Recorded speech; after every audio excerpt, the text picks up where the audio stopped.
Ağa Musa Nağıyev 1849-cu ildə Bakı quberniyasının Biləcəri kəndində çox kasıb ailədə doğulmuşdu. Atası Nağı ailəsini saman satmaqla dolandırırdı. O vəfat edəndə Musaya heç bir miras qalmamışdı. Əksinə onun 300 manat borcu var idi. Bu vaxt Musa 25 yaşında idi. Təbiət etibarilə zirək adam olan Ağa Musa kənd təsərrüfatı ilə məşğul olmaq üçün torpaq sahəsi almaq istəyirmiş. O bir neçə il qəpik-qəpik pul yığaraq axırda lazım olan məbləği düzəldib və Bibi Heybətdən torpaq sahəsi almağa müəssər olur. Torpağı suvarmaq üçün quyu qazmağa başlayanda taleyi onun üzərinə gülür. O qədər də dərin olmayan quyudan neft fantan vurur. Musa gecə-gündüz quyunun başından aralanmadan ən ağır işləri özü görür. Elə fəhlələr də dinclik vermir. Bu fantan hamballıqla dolanan Musanı neft sənayecisi Ağa Musa Nağıyevə çevirir. Gəliri artdıqca o sabunçuda, Ramanada və Soraxanda yeni yataqlar alır və istismara başlayır.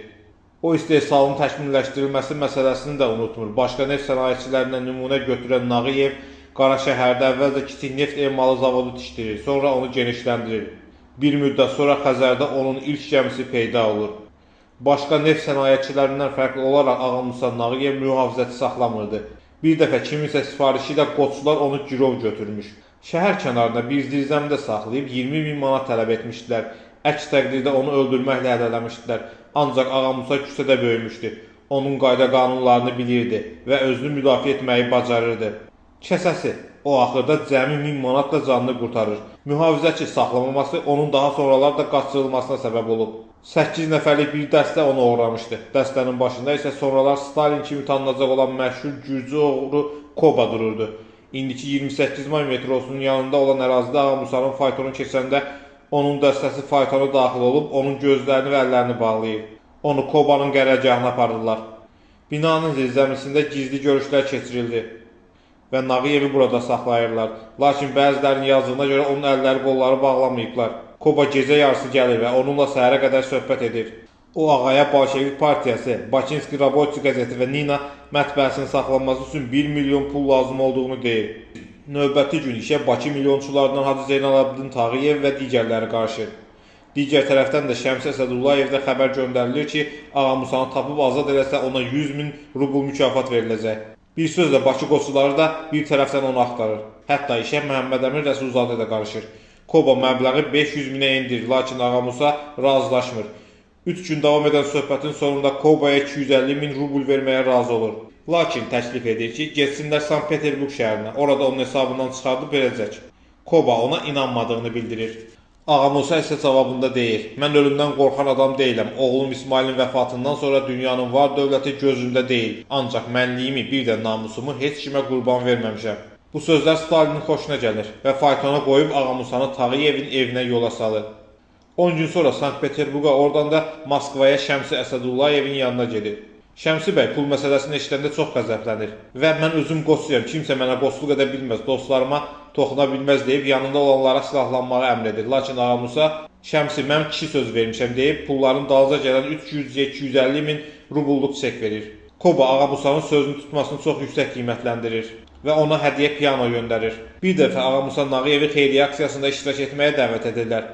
O məcməyə az bir məbləğdə pul qoyur. Bunu görən xeyriyyəçilər baxışırlar və bu Ağa Musanın nəzərindən yayınmır. Nə olub deyə nəzakətlə soruşur. O zaman ona deyirlər ki, biraz əvvəl oğlun İsmail 100 manat iyanə etdi. Ağa Musa cavab verir. Nə olsun, bu təəccüblü deyil. O milyonçu Nağıyevin oğludur. Bəs mən Biləcərli saman satan Nağı kişinin. 1900-cü ildə Nağıyevin ailəsində faciə baş verir. Onun qızı Ümbül Banu doğum zamanı vəfat edir. Ümbül Banu milyonçu Şəmsi Əsədullayevin xanımı idi. Onların nikahlarından bir qızı doğulmuşdu. Bu qız sonradan Parisdə yaşadı və bütün dünyada yazısı Banin kimi tanındı. Aradan 2 il keçməmiş Musa Nağıyevin taleyində ikinci daha bir ağır zərbə alır. Dünyanın ən yaş xəstəxanalarından müalicə almasına baxmayaraq onun yeganə 27 yaşlı oğlu Ağa İsmail İsveçrədə vərəmdən ölür. 1908-ci ildə atası onun nəşini Kərbəlaya köçürür və vəsiyyət etdi ki, öləndə onu da müqəddəs məkanda oğlunun yanında dəfn etsinlər. Oğlunun xatirəsinə yadigar olaraq Ağa Musa Nağıyev Bakının mərkəzində qeyri-adi saray tikdirmək qərarına gəlir. O tanınmış Polşalı memar Plaşkonu memarlıq nümunəsi seçmək üçün İtaliyaya göndərir. Plaşko örnək kimi Venesiyadakı sarayı təklif edir. Nağıyev İsmailiyyə adlandırılan sarayın layihəsini təsdiqləyir və tikinti işləri başlanılır. Bu saray öz gözəlliyi ilə Bakının bütün imarətlərini kölgədə qoyur. Ağa Musa Nağıyev istedadlı mülk mühəndisi Bayevin layihəsi üzrə Bakıda böyük şəhər xəstəxanası tikdirib. Hazırda həmin xəstəxana məhz onun adını daşıyır. Bina 1918-ci ildə istismara verilib. Böyük xəstəxananın tikintisi Nağıyevə 300 min qızıl rubla başa gəlib. Ümumiyyətlə o Bakıda 98 bina tikdirib. Nağıyev pulunun qədrini bilən adam idi. Bu xalq arasında onun xəsisliyi barədə çox şayiələr yayılmasına səbəb olmuşdu. Hərdən hər qəpiyin hesabını aparsa da Nağıyev digər milyonçulardan geri qalmayaraq təhsil sahəsinə kifayət qədər iri məbləğli iyanələr vermişdi. Belə ki, o, Bakı Realni məktəbini himayəsinə götürərək hazırlıq sinifində təhsil alan 25 müsəlman balasının məsrəflərini ödəyirdi. Musa Nağıyev 1919-cu ildə 70 yaşında vəfat etdi. Milyonçu vəfat etdikdən sonra onun mirasının bölünməsi üçün dəfələrlə məhkəmə prosesi keçirilir. Ağa Musa Nağıyevin varidatının böyük bir hissəsi İngiltərə və İsveçrə banklarında saxlayıb. Bu gün də onun İsveçrə banklarında 413 milyon dollar pulu qalmaqdadır. Milyonçunun nəvəsi Dilarə Nağıyeva bildirir ki, hazırda onlar kodu bilmədikləri üçün mirasa sahib ola bilmirlər. 1938-ci ildə İsveçrədən onun atasına məktub və pulu götürməsi üçün kod göndərilib. Ancaq məktub KGB-nin əlinə keçib və kod məhv edilib.